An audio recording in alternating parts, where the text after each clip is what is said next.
Super dali lamang mag-apply ng Math1 sa SSS basta meron ka ng online account. Sa iyong browser, itype ang member.sss.gov.ph, itype ang iyong user ID at iyong password.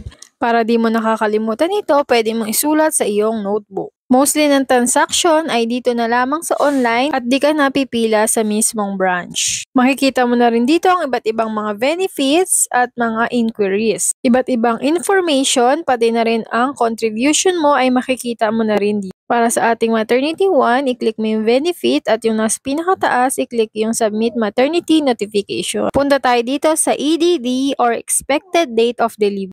Piliin mo lang yung month, yung day, at yung year kung kailan ka manganganak.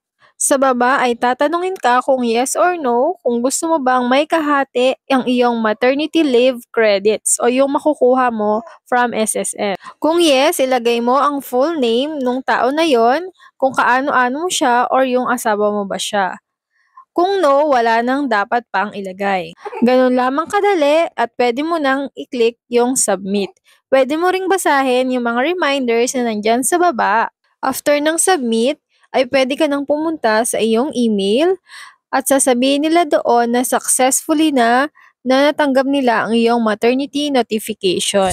Ito naman ang qualifying period kung saan dapat may hulog ka ng at least 3 months para may makuha kang benefit kay SSS. Kung ikaw ay voluntary member, mas maganda na maghulog ka ng 6 months ng 2,800 pesos para makuha mo ang full na 70,000 pesos. Kung nagustuhan mo at may natutunan ka sa video na ito, click mo na ang like at consider subscribe na rin. Thank you for watching. Bye!